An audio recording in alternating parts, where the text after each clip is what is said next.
Hi, I'm Chris Sugden, Managing Partner at Edison Partners and your host of Electrifying Growth. This is Sit Down with Sugden, where I share from my experiences as both the investor and an operator to help you get that next stage of growth. So first off, shout out to those who are listening to me on these one-on-one episodes or one-on whoever knows how many are listening episodes. I've gotten feedback that folks like them, but take all the feedback I can get, plus or minus. So one, thank you for joining again. You know, we didn't dub this anything other than electrifying growth, but maybe it's Sit Down with Sugden kind of topic here. The idea of brand building. And here I am on a podcast, but I've been trying to do interviews instead of one-on-one. So maybe I can be accused of trying to build the Sugden brand, but it's sort of all about how do we help entrepreneurs, help founders, help companies be better? And the whole idea of the original Electrifying Growth was, and continues to be, successful folks who've done it share their stories.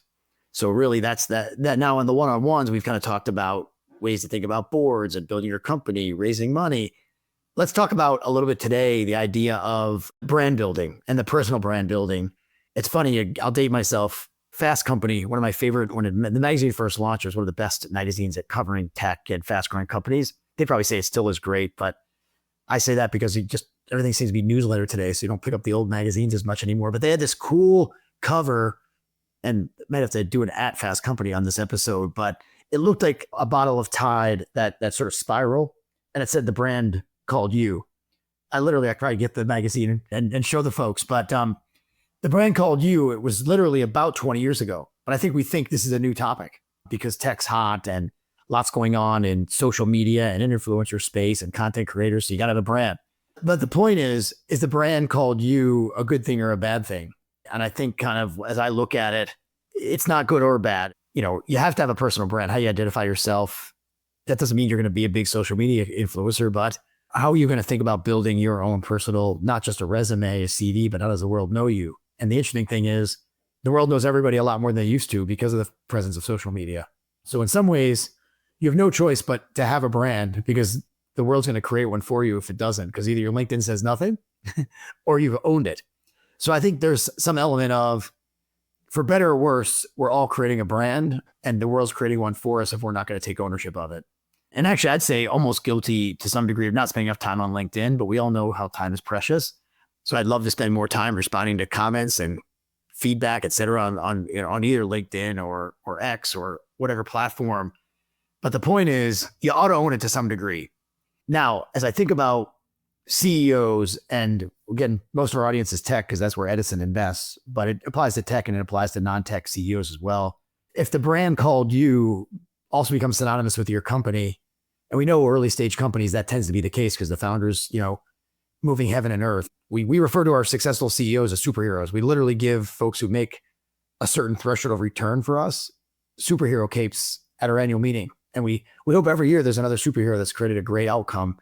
And frankly, founders of all stripes, successful or not, are superheroes because they got to do a lot and take on a daunting task. The problem is, as you gain success, does that brand called you, and sorry, Fast Company, I gave you the shout out earlier, I'm going to keep using that. Does the brand call you get in the way of scaling the business? And number one, are you spending time that's not helpful to the business because you want to keep building your brand? And that would be get a new job, go be a social media influencer, go be a content creator and go do that. But this sort of fine balance of having a presence in your market, being someone who the world or the market that you serve thinks you're an expert in is different than, topics even such as this one, where I'm sort of here. Maybe in some ways people go, who are you to tell me, pontificating, be on a soapbox? But I've seen that brand become ego and then ego do bad things for businesses. And in our last single episode or Sit Down with Sugden episode, we talked a little bit about capital constraints, but also ego. So kind of tying back to, if you identify your own personal success as the company and vice versa, and sort of which one is actually driving the train, decisions get hard to be made that are rational because ego is irrational.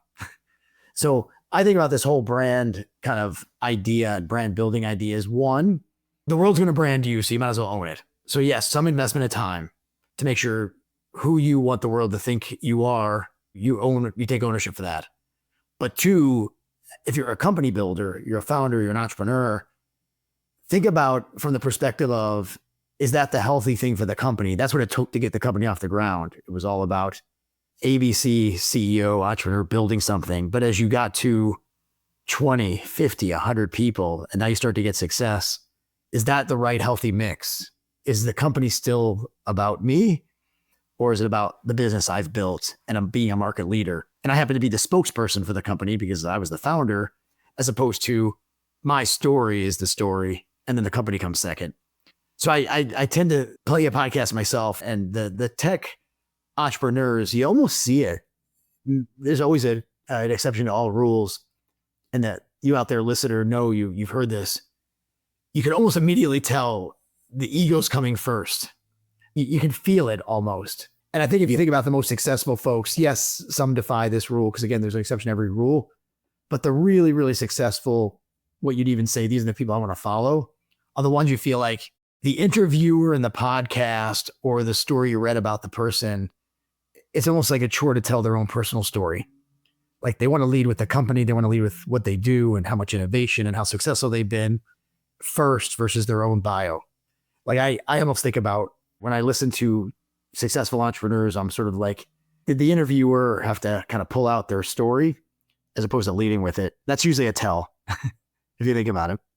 Yeah, to take this topic of kind of ego and brand building, and is the personal brand important to grow your business and, gather investment or gain investors and drive enterprise value and valuation, different stages. So again, early stage, seed investing, Series A, that CEO and that founder, that's all you've got. Whether it's even a team in a dream, maybe a single founder or a couple of founders in a dream. Number one, if you're a multi-founder business in that early stage, but it's clear one founder is about them and the other founders are about building the business, that's going to come out. And the investors are sort of going, oh my God. At the same time, you need a CEO, even though you have a set of co-founders. And I don't do seed investing. I do it more as a hobby than my day job, if you will. And so seed investors have their own take on, I'm sure there's again, whether it's an exception to a rule, but generally speaking, yes, you need a CEO, they have more than one founder. But the point is that CEO talking about them versus the company? Not great, even at the seed stage. But I guess the point going further, as we get down the road of development of our business and growth of our business, speaking at the Edison stage, which is we use lower middle market growth equity. I don't like to put early in front of growth equity because then some investors think early stage, but let me try and explain 10, 20, 30 million of revenue is on the earlier end of where a lot of growth equity spends their time. But when you get to this 10 or $20 million stage, the team assessment becomes equal parts CEO and team. And I'd even argue, and some would as well, you still put a premium on CEO, but how that CEO describes their team and where the team's both weaknesses and strengths are, not about themselves, is a way bigger part of the assessment and the opportunity. Because we have a saying at Edison that people first is our approach to when we think about value creation. So we invest in your company. Some firms start with playbooks. And actually, it's a luxury to be at a bigger stage where a playbook makes sense. If you're a $100 million ARR company, you can run plays because you've got scale. If you're a $20 million or $15 million company, there's a saying, and I don't know that it's a cliche yet, maybe it's going to become one, what got you here won't get you there. And what got you here might be that big personality, that CEO ego, I got to back the CEO because they're going to change the world. They're phenomenal. But we all know you don't get there alone most of the time. Again, exception to every rule. But the idea that I'm sitting here listening to a pitch and I like to say a lot of, I think, English still, back in the middle school, high school days, personal pronouns, the I's and me's are way overstating or indexed versus the we's and ours and the team.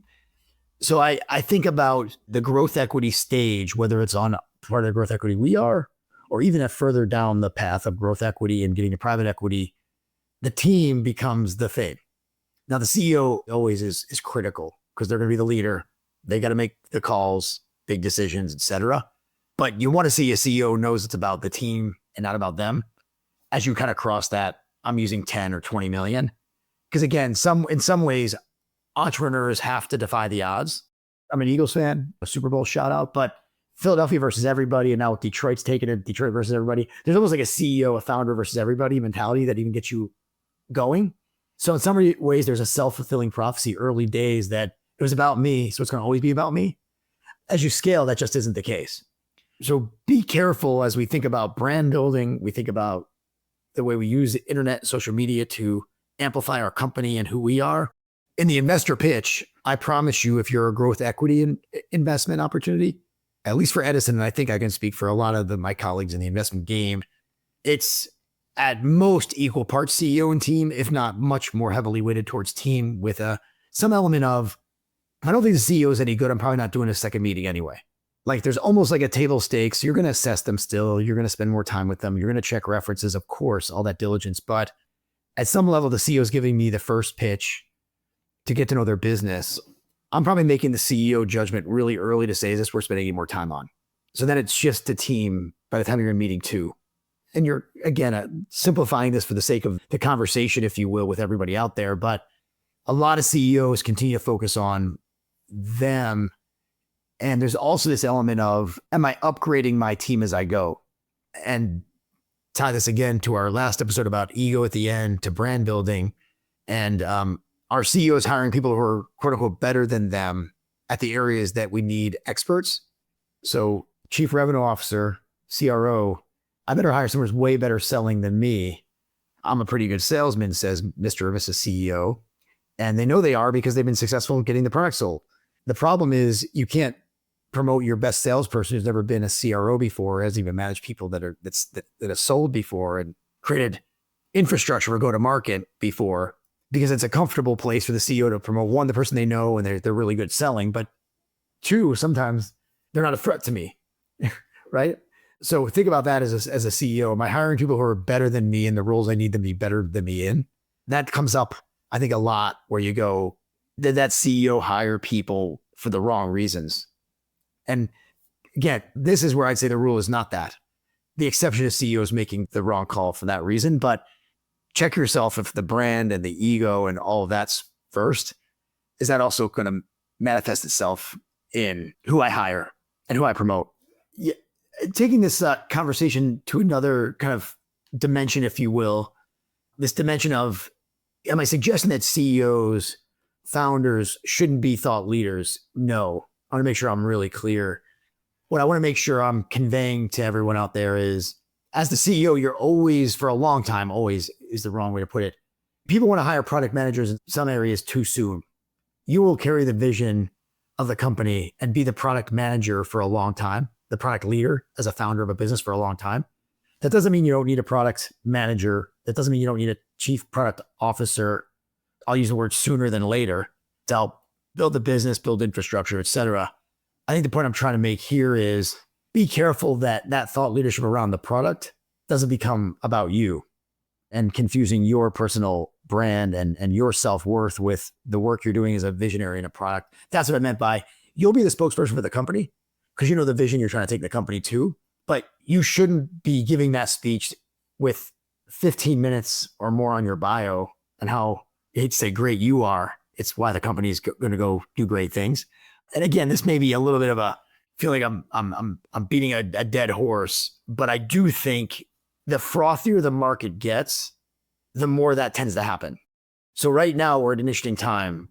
The tech space has been humbled because we had all this unicorn and spending too much money and valuations too high, volatility out there. You know, we're in this age of AI, so the whole world's going to change. We get it, but still it's going to take some time.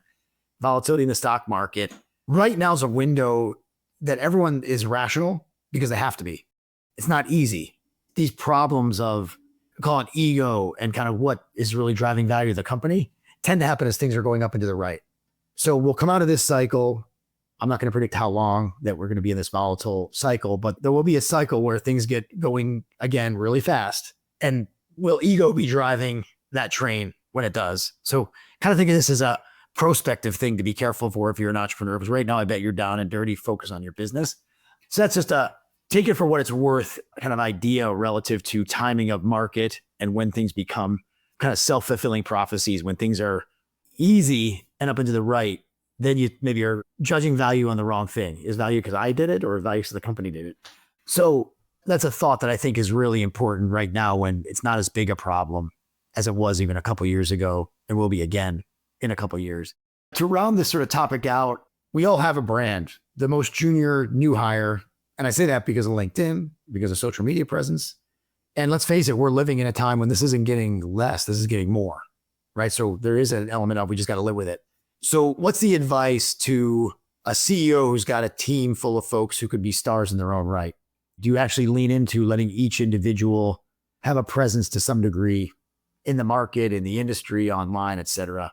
Quite frankly, I'm all for folks owning their own brand. And the question, of course, this sounds really obvious. If you're doing things out there and you build a brand and then there's some inappropriate behavior and that's going to come back and hurt the company, there's a be careful what you wish for. You're not the CEO, you're another part of the C-suite, you're vice president, and you built up a following because you're an expert in the industry. But then you post something on social media somewhere else personally that creates a problem. We all know what that looks like. And I'm not one for political correctness. The point is half the world thinks A is good and half the world thinks A is bad. That's the world we're living in. So the bigger your brand becomes, or the bigger the CEO encourages their team to build a brand, the more important it is to really educate your team to the perils of, I don't even want to use the word celebrity, but the perils of a presence in the market. So I guess my point is, I love all C-level executives in our companies to, in their own right, be a spokesperson for the company, whether the industry wants to hear from them. Conferences, trade shows. And in some ways, if you don't have some kind of brand presence and some kind of ability to represent the company and you're not getting invited to those things, right? So there is some element of, to be part of that brand building, that aura of building a big company, it can't just be the CEO, it should be the whole team. There's a two-edged sword, right? And so educating, as a CEO, don't take for granted everyone understands the implications of something that looks really innocent. It becomes a big problem. And I don't mean stupid, like really obvious stuff, stuff that we can all say that's third rail stuff that shouldn't come up in business. But again, half the world thinks A is good and half the world thinks A is bad. That's the world we're living in. Be careful when you say something on your personal channel that as you build your brand in the business world, those don't seem to be so separate anymore. Not even seem, they just aren't separate anymore. Thank you for joining this episode of Electrifying Growth. For more resources, inspiration, and a look inside the Edison Partners network, sign up for our newsletter at www.edisonpartners.com. Click on the Stay in the Know button in the top right corner of our webpage. Thank you again.